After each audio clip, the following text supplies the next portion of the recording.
ಕೊನೆಯ ಪ್ರಶ್ನೆ, ವಿನೀಶ್ ಬಗ್ಗೆನೂ ತಾವು ಕಳವಳ ವ್ಯಕ್ತಪಡಿಸಿದ್ರಿ. ಪಾಪ ಅವ್ನಿಗೇನು ಗೊತ್ತಾಗ್ತಿಲ್ಲ, ತುಂಬ ಕಷ್ಟ ಆಗ್ತಿದೆ ಅಂತ. ಅಟ್ ದಿ ಸೇಮ್ ಟೈಮ್ ನಿಮ್ಮ ಪ್ರತಿ ಮಾತಲ್ಲೂ ಕೂಡ ಎರಡು ಫ್ಯಾಮಿಲಿಗೂ ನ್ಯಾಯ ಸಿಗಬೇಕು, ಎರಡು ಕುಟುಂಬಕ್ಕೂ ನ್ಯಾಯ ಸಿಗಬೇಕು ಅನ್ನೋದೊಂದು ಮಾತಿದೆ. ಸೊ ವಿನೀಶ್ ಬಗ್ಗೆ ಮಾತಾಡೋದು. ಎಸ್, ವಿನೀಶ್ ಅಂದರೆ ನಾವು ನೋಡ್ದಂಗೆ ಇನ್ನೂ ಚಿಕ್ಕ ಹುಡುಗ. ಅವರಪ್ಪ ಅಂದರೆ ದರ್ಶನ್ ಸರ್ ಅಷ್ಟು ದೊಡ್ಡ ಸ್ಟಾರ್ ಅನ್ನೋದು ಕೂಡ ಅವನಿಗಿನ್ನೂ ಅರಿವಿರಲ್ಲ ಅಂತ ನಾನು ಅಂದ್ಕೊತೀನಿ. ಯಾಕಂದರೆ ಪುಟ್ಟ ವಯಸ್ಸಿಗೆ ಈ ಥರದ್ದೆಲ್ಲ ಸಿಚುಯೇಷನ್ ನೋಡಿದಾಗ ತುಂಬ ಸಂಕಟ ಆಗ್ತಿರುತ್ತೆ. ಆ್ಯಂಡ್ ಸೋಷಿಯಲ್ ಮೀಡಿಯಾದಲ್ಲಿ ಕಮೆಂಟ್ಸ್ಗಳನ್ನ ನೋಡಿದಾಗ ಯಾಕೆ ಸುಮ್ಮನೆ ಆ ಮಗುಗೆ ಏನು ಅರಿವಿಲ್ಲದೆ ಇರೋ ಮಗುಗೆ ಯಾಕೆ ಶಾಪ ಆಗ್ತೀರಾ ಅನ್ನೋದೊಂದು ನಾನು ನನ್ನ ಸ್ಟೇಟ್ಮೆಂಟಲ್ಲಿ ನನ್ನ ಕ್ಯಾಪ್ಷನಲ್ಲಿ ಬರೆದಿದ್ದೆ. ಆ್ಯಂಡ್ ಹಾಗೆ ವಿಜಯಲಕ್ಷ್ಮಿ ಮ್ಯಾಮ್ ಬಗ್ಗೆನೂ ನಾನು ಹೇಳಿದ್ದೇನೆಂತಂದರೆ, ದರ್ಶನ್ ಸರಿಗೆ ಅವತ್ತಿಂದನೂ ವಿಜಯನೂ ಆಗಿ ಲಕ್ಷ್ಮಿನೂ ಆಗಿ ಜೊತೆಲಿದ್ದಾರೆ. ಸೊ ಇವತ್ತು ಕೂಡ ಅವರ ಒಂದು ಪವರ್ ಆ್ಯಂಡ್ ಅವರಷ್ಟು ಸ್ಟ್ರಾಂಗ್ ಆಗಿ ನಿಂತಿರೋದು ನೋಡಿದಾಗ ತುಂಬ ಖುಷಿ ಆಗುತ್ತೆ. ದೇವತೆ ಮ್ಯಾಮ್, ನೀವು ಆ್ಯಕ್ಚುಲಿ ಈ ಥರದೊಂದು ಸಿಚುಯೇಷನಲ್ಲೂ ಇಷ್ಟು ಚೆನ್ನಾಗಿ ದರ್ಶನ್ ಸರ್ನ ಕಾಪಾಡ್ಕೊಳ್ತಾ ಇದ್ದೀರಾ. ಸೊ ಅದು ನೆನ್ನೆ ಕೂಡ ಅವರೊಂದು ಪೋಸ್ಟ್ ಹಾಕಿದರು. ಅದು ತುಂಬ ದರ್ಶನ್ ಸರ್ ಫ್ಯಾನ್ಸಿಗೆ ತುಂಬ ರಿಲೀಫ್ ಕೊಟ್ಟಿದೆ. ನೋಡೋಣ ಏನಾಗುತ್ತೆ ಅಂತ. ನನಗೆ ಇವಾಗ ಏನೇ ಮಾತಾಡಿದ್ರು ನನಗೇನು ಮಾತಾಡಬೇಕು ಅಂತ ಗೊತ್ತಿಲ್ಲ. ನ್ಯಾಯ ಸತ್ಯದ ಪರ ಇರಲಿ ಅಂತ ಅಷ್ಟೇ ನಾನು ಹೇಳೋಕ್ಕೆ ಇಷ್ಟಪಡ್ತೀನಿ. ಈ ಪ್ರಕರಣ ಹೊರತುಪಡಿಸಿ ದರ್ಶನ್ ಸರ್ಗೆ ನಾನು ತುಂಬ ಇಂಟರ್ವ್ಯೂಗಳಲ್ಲಿ ನೋಡಿದ್ದೀನಿ. ನಾನು ಚಿಕ್ಕೋಳಿಂದ ಅವ್ರ ಕಿಡ್ಡಿದ್ದಾಗಿದ್ದನು ಅವ್ರ ಫ್ಯಾನು ಅಂತ.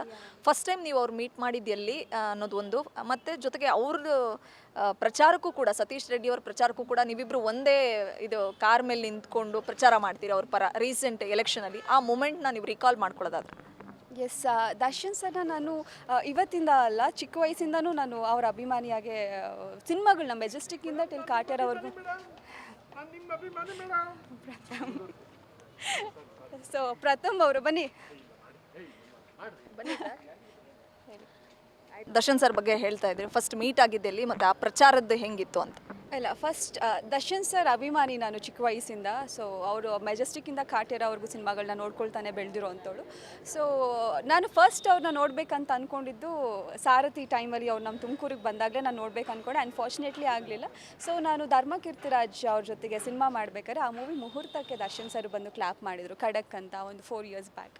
ಸೊ ಹಾಗೆ ಇನ್ನೊಂದು ಸಿನಿಮಾ ದಮಯಂತಿ ಅಂತ, ಅದು ಟ್ರೈಲರ್ ಲಾಂಚಿಗೆ ಬಂದಿದ್ದು. ಸೊ ಅಲ್ಲಿ ನಾನು ದರ್ಶನ್ ಸರ್ನ ಫಸ್ಟು ನಾನು ಡೈರೆಕ್ಟಾಗಿ ನೋಡಿದ್ದು.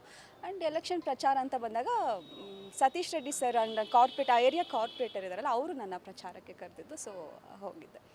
ದರ್ಶನ್ ಸರ್ ಫ್ಯಾನು, ಜೊತೆಗೆ ಅವರ ಆಪ್ತ ವಲಯದ ಬಹುತೇಕ ಸ್ಟಾರ್ಗಳ ಜೊತೆ ನೀವು ಕೆಲಸ ಮಾಡ್ತಿದ್ದೀರಿ. ವಿನೋದ್ ಪ್ರಭಾಕರ್ ಇರಲಿ, ಧರ್ಮಕೀರ್ತಿರಾಜ್ ಇರಲಿ, ಸುಮಾರು ಜನ ಸ್ಟಾರ್ಸ್ಗಳ ಜೊತೆ ಆ ಸಮಯದಲ್ಲಿ ಎಲ್ಲ ಹೇಳ್ಕೊಂಡಿದ್ದೀರಾ. ನಿಮ್ಮ ಒಂದು ಡ್ರೀಮ್ ಏನು ಅಂತಂದರೆ ದರ್ಶನ್ ಅವರೊಟ್ಟಿಗೆ ಸಿನಿಮಾ ಮಾಡಬೇಕು ಅನ್ನೋವಂಥದ್ದು. ಸೊ ಅದ್ರ ಬಗ್ಗೆ ಹೇಳೋದಾದ್ರೆ. ಎಸ್, ಡೆಫಿನೆಟ್ಲಿ ಈಗ ಒಂದು ಕೆಟ್ಟ ದಿವಸಗಳು ಕಳೆದು ಒಳ್ಳೆ ದಿನಗಳು ಬರಲಿ, ದರ್ಶನ್ ಸರಿಗೆ ಒಳ್ಳೆಯದಾಗಿ ಆದಷ್ಟು ಬೇಗ ಹೊರಗೆ ಬರಲಿ ಅಂತ ದೇವ್ರನ್ನ ಕೇಳ್ಕೊತೀನಿ. ನೋಡೋಣ. ನನಗೆ ಅವ್ರ ಜೊತೆ ಆ್ಯಕ್ಟ್ ಮಾಡೋ ಆಸೆ ಇವತ್ತಿಂದ ಅಲ್ಲ, ನಾನು ಸಿನ್ಸ್ ಇಂಡಸ್ಟ್ರಿಗೆ ಬಂದಿದ್ದ ದಿನದಿಂದ ಇದೆ. ನೋಡೋಣ ಫ್ಯೂಚರಲ್ಲಿ ಆ ಥರದ್ದೊಂದು ಒಳ್ಳೆ ದಿನ ಬಂದರೆ, ಆ ಥರದ್ದೊಂದು ಅವಕಾಶ ಸಿಕ್ಕರೆ ಡೆಫಿನೆಟ್ಲಿ ಮಾಡೋಕ್ಕೆ ಇಷ್ಟಪಡ್ತೀನಿ. Thank you so much. Thank you. ಇದಿಷ್ಟು ಅನುಷಾ ಅವರ ಮಾತುಗಳಾಗಿತ್ತು. ಬೆಂಗಳೂರಿನಿಂದ ಕ್ಯಾಮ್ರಾ ಪರ್ಸನ್ ಪವನ್ ಕುಮಾರ್ ಜೊತೆ Vishalakshi, entertainment bureau, guarantee news. ಇದು ಸುದ್ದಿ ಖಚಿತ, ನ್ಯಾಯ ನಿಶ್ಚಿತ. ಗ್ಯಾರಂಟಿ ನ್ಯೂಸ್, ಸುದ್ದಿ ಖಚಿತ, ನ್ಯಾಯ ನಿಶ್ಚಿತ.